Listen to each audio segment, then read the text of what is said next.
नमस्कार साथियों, मैं हूं जितेंद्र कुमार। आप देख रहे हैं स्टडी सफर तक। साथियों, क्या प्रधानमंत्री नरेंद्र मोदी जी को 22 जनवरी के इवेंट से, जिसमें रामलला की प्राण प्रतिष्ठा होनी है, उसके ठीक पहले के ऐलान से बहुत बड़ा झटका लग गया।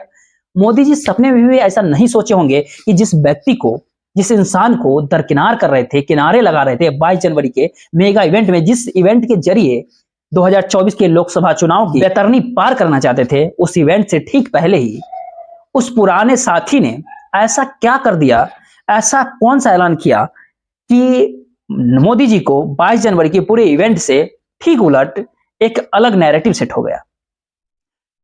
साथियों, जो चुनाव से ठीक पहले नरेंद्र मोदी जी हिंदुत्व के एक, कहते हैं, एक बहुत बड़े अम्ब्रेला के भीतर, बहुत बड़े छाता के भीतर अलग अलग जातियों को इकट्ठा करके भगवा मैं करना चाहते हैं, भगवा मैं बनाना चाहते हैं।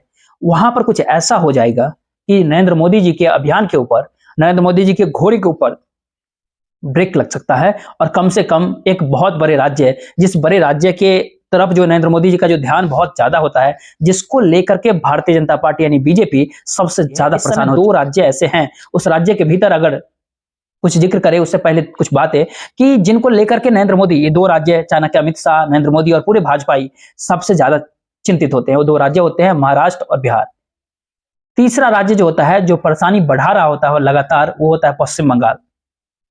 इन 3 राज्यों के भीतर, बिहार के भीतर सब कुछ करके नीतीश कुमार के ऊपर डोरे डाल के भ्रम की काफी सारी खबरें चलवा के कुछ हासिल नहीं हुआ। लेकिन पश्चिम बंगाल के भीतर ममता बनर्जी मोदी के स्टाइल में जवाब दे रहे हैं। एजेंसियां पहुंचती है, जांच एजेंसियों के साथ में सीबीआई को एक बार थाने के भीतर बैठा लिया जाता है। अब ईडी के साथ जो कुछ हुआ है वो पूरा देश को सामने है और कोहराम भी मच चुका है। राज्यपाल से लेकर के अन्य अलग अलग प्रदेशों के भाजपा के नेता भी परेशान हैं।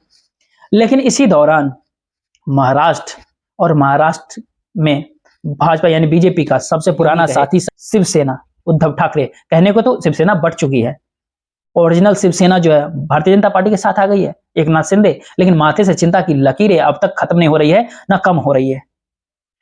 क्योंकि जो विरासत थी, जो बाला साहब ठाकरे की, वह वहीं जस का तस उद्धव ठाकरे के साथ जुड़ा हुआ। पार्टी टूटी, सरकार पार्टी तोड़ करके बना लिया गया भारतीय जनता पार्टी में, लेकिन जनाधार जो है उस उद्धव ठाकरे के साथ भी आज भी नजर आता है। वहां पर प्रहार करने के लिए, वहां पर वार करने के लिए कोशिश एक के बाद एक लगातार जारी होता है। कभी बाला साहब ठाकरे के पोते आदित्य ठाकरे को निशाना बनाने की कोशिश होती है, तो फिर कभी राम मंदिर को, जो उसका जो 22 जनवरी 2024 का जो मेगा इवेंट है, जिसमें रामलला की प्राण प्रतिष्ठा होनी है, उसी इवेंट के सहारे हिंदुत्व के जो एक धार को इतना तेज करने की कोशिश है, जिसके भीतर शिवसेना उद्धव ठाकरे वाली जो शिवसेना की टुकड़ी बची है, उसके नीचे से फर्शी हिल जाए। लेकिन नरेंद्र मोदी जी को अंदाजा इतना नहीं था कि 22 जनवरी 2024 की जो एक कार्ड जो है, एक कुछ ऐसा करेंगे उद्धव ठाकरे, कुछ ऐसा ऐलान कर देंगे। इस बात आखिर उद्धव ठाकरे किया क्या और उसका क्या परिणाम हो सकता है, उसका असर क्या पड़ सकता है। उद्धव ठाकरे जो है, मीनाताई ठाकरे, अपनी मां उनको श्रद्धा करने पहुंचे थे शिवाजी पार्क के भीतर। उनको श्रद्धा सुमन अर्पित करने के बाद उद्धव ठाकरे ने एक ऐलान किया 22 जनवरी को लेकर के। वो ऐलान था 22 जनवरी को वो क्या करेंगे और ये फैसला क्यों उन्होंने, उद्धव ठाकरे, किया, पहले इस बात को जानना जरूरी है। और उस ऐलान क्या किया, उस ऐलान का असर क्या होगा।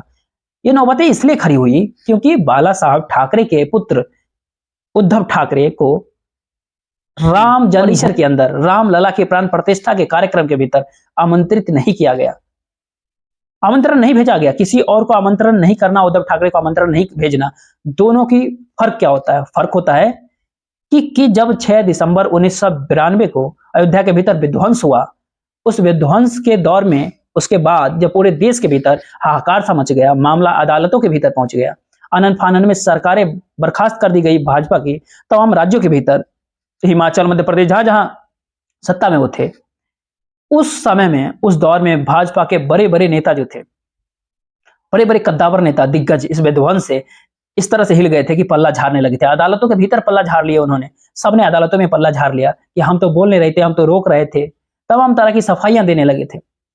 लेकिन उस दौर में, उस समय में एक व्यक्ति ने कहा मैं लेता हूं जिम्मेदारी।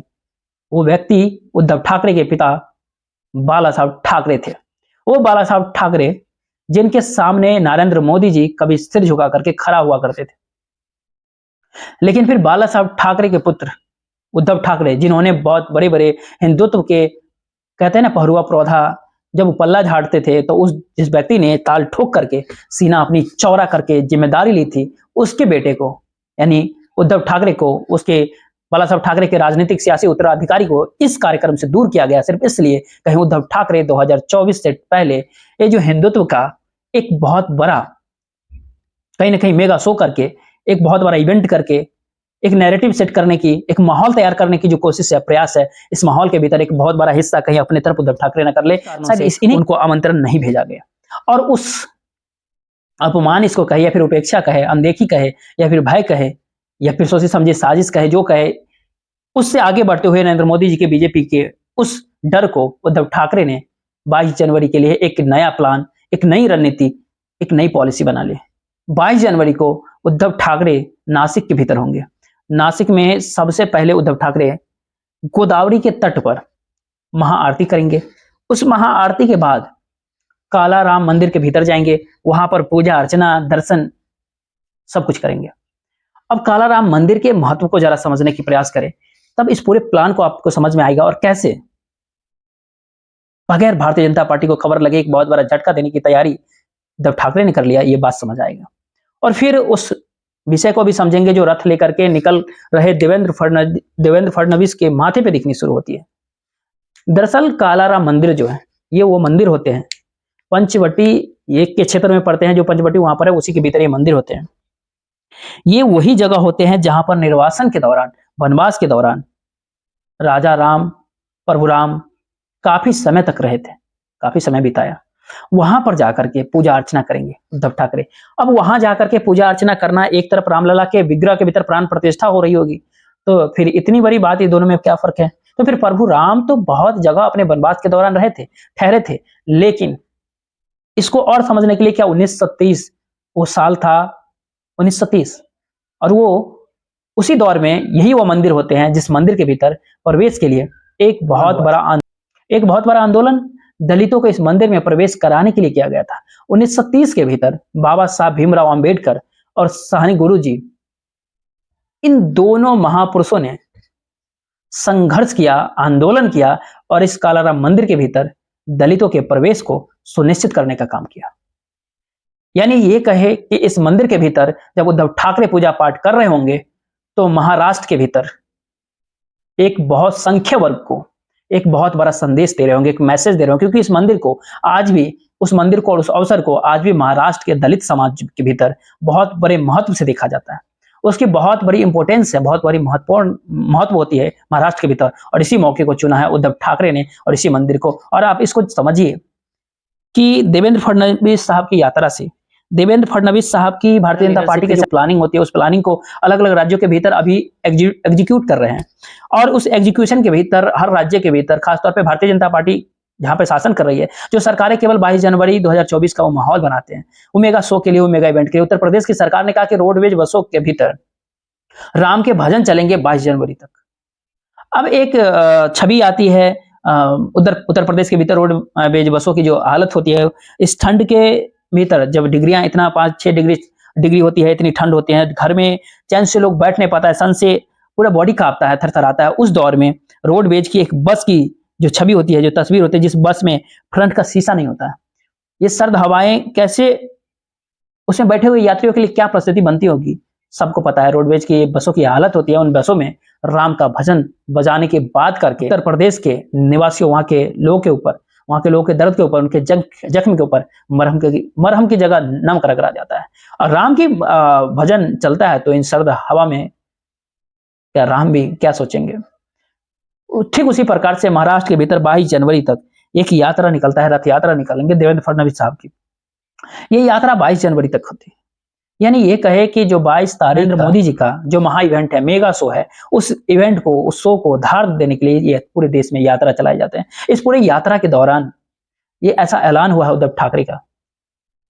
अब जब देवेंद्र फडणवीस साहब जब हिंदुत्व का रथ लेकर के महाराष्ट्र के भीतर सड़कों पे दौड़ेंगे, जब 22 जनवरी को रथ थमेगा, रुकेगा, तो फिर उद्धव ठाकरे उस मंदिर के भीतर होंगे जिस मंदिर के भीतर दलितों का प्रवेश वर्जित होता है, और जिसके लिए बाबा साहब भीमराव अंबेडकर ने और उनके साथ जो साथी थे उन्होंने संघर्ष किया, और आज से करीब 100 साल पहले समझिए।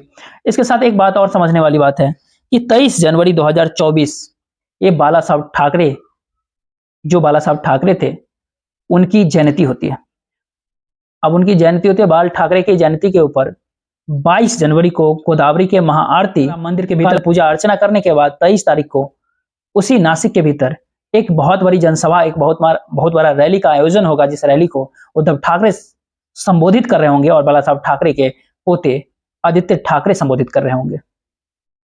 तो इस पूरे प्लान के सामने आते ही महाराष्ट्र भारतीय जनता पार्टी दिल्ली के दरबार तक खबरें पहुंचाती है और ये खबर आते ही खबरें को समझना और पढ़ना और भापना शुरू हो गया। जिस महाराष्ट्र के भीतर पहले से ही चिंतित है भाजपा, उस महाराष्ट्र के भीतर देवेंद्र फडणवीस की प्लानिंग, मोदी जी की मेगा शो की, दोनों को लेकर के नए सिरे से रणनीतिकार चिंतन मंथन कर रहे हैं, चिंतन मंथन करने बैठ चुके हैं। लेकिन 22-23 तारीख का जो इवेंट जो महाराष्ट्र प्रदेश के भीतर पूरे के पूरे नैरेटिव सेट करने की जो कोशिशों को एक बहुत बड़ा झटका दे सकता है। बाकी देखते रहिए, महाराष्ट्र प्रदेश की पूरी खबरों पर नजर बनाए रखेंगे। जय